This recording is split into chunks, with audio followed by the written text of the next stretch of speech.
ഈ ഒരു കമൻറ്റ് വന്നിട്ട് ഒരുപാട് ദിവസമായി, ഒട്ടും സമയം കിട്ടിയില്ല, അതുകൊണ്ടാണ് ഞാൻ ചെയ്യാതിരുന്നത്. ഞാൻ വായിക്കാം.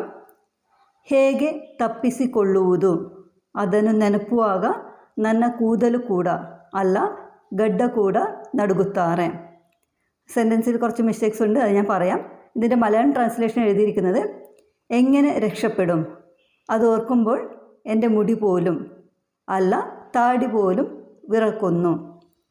ಹೇಗೆ ತಪ್ಪಿಸಿಕೊಳ್ಳುವುದು, എങ്ങനെ രക്ഷപ്പെടും. ಅದನ್ನು ನೆನಪುವಾಗ, അത് ഓർക്കുമ്പോൾ. പക്ഷേ ನೆನಪುವಾಗ തെറ്റാണ്, ನೆನಪಿಸಿಕೊಳ್ಳುವಾಗ എന്ന് വേണം പറയാൻ. ಅದನ್ನು ನೆನಪಿಸಿಕೊಳ್ಳುವಾಗ ನನ್ನ ಕೂದಲು ಕೂಡ, എൻ്റെ മുടി പോലും, കൂതലു മുടി, കൂട, കൂട എന്ന വാക്കിന് വേറെ മീനിങ് ഉണ്ട്.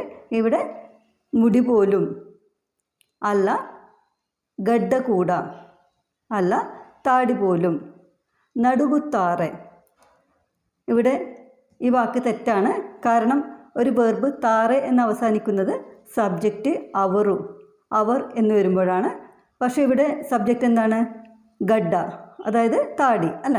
അപ്പോൾ അവിടെ താറെ എന്ന് എഴുതാൻ പറ്റില്ല, പകരം നടുകുത്തതേ, അല്ലെങ്കിൽ ഷോർട്ടായി പറയുമ്പോൾ നടുകുത്തെ എന്ന് പറയാം. അടുത്തത്, ಈ ಸಮಸ್ಯೆ ಮುಗಿಸುವುದಕ್ಕೆ ಒಂದು ದಾರಿಯಿಲ್ಲ ಅಂತ ಯೋಚಿಸು. മലയാളം, ഈ പ്രശ്നം തീർക്കാൻ ഒരു വഴിയുമില്ല എന്ന് തോന്നുന്നു. ഈ സമസ്യ, ഈ പ്രശ്നം, മുഗിസുವುದಕ್ಕೆ തീർക്കാൻ. മുഗിസുವುದಕ್ಕೆ എന്ന വാക്കിൻ്റെ അർത്ഥം തീർക്കാൻ എന്ന് തന്നെയാണ്. പക്ഷേ ഇവിടെ ഈ സമസ്യയെന്നു പരിഹരിസലു എന്ന് പറയുന്നതായിരിക്കും കൂടുതൽ ഉചിതം. ಒಂದು ದಾರಿಯಿಲ್ಲ, അതായത് ഒരു വഴിയുമില്ല എന്ന വാക്ക് ശരിക്കും അതുപോലെ തന്നെ ട്രാൻസ്ലേറ്റ് ചെയ്യുമ്പോഴാണ് തെറ്റുപറ്റിയിരിക്കുന്നത്. അപ്പോൾ നമുക്ക് ഒരു വഴിയുമില്ല എന്ന് പറയുമ്പോൾ യാവുതേ ದಾರಿയില്ല അല്ലെങ്കിൽ യാവുതേ മാർഗമില്ല എന്ന് പറയാം. അന്ത യോಚಿಸು എന്ന് പറഞ്ഞാൽ എന്ന് ആലോചിക്ക്. പക്ഷെ നമുക്കിവിടെ വേണ്ടത് എന്ന് തോന്നുന്നു എന്നാണ്. അപ്പോൾ അന്ത തോറുത്തതേ അല്ലെങ്കിൽ അന്ത ಅನಿಸುತ್ತದೆ എന്ന് പറയാം.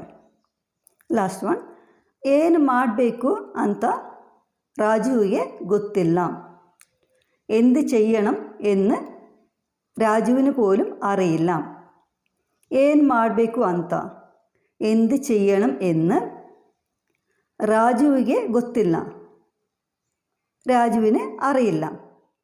ഇപ്പോൾ ഇവിടെ നമുക്ക് രാജുവിന് അറിയില്ല എന്ന് പറയുമ്പോൾ രാജുവിಗೆ ಗೊತ್ತಿಲ್ಲ ശരിയാണ്. അപ്പോൾ രാജുവിന് പോലും എന്ന് പറയണമെങ്കിൽ രാജുവിಗೆ കൂട എന്ന് പറയാം. അത് ചുരുക്കി പറയുമ്പോൾ രാജുവിಗೆ കൂട എന്ന് പറയാം. അതല്ലെങ്കിൽ രാജുവിಗೆ സഹ എന്ന് പറയാം. രാജുവിനും എന്ന് പറയുകയാണെങ്കിൽ രാജുവിഗു, രാജുഗു എന്നും പറയാം. അറിയില്ല, ಗೊತ್ತಿಲ್ಲ.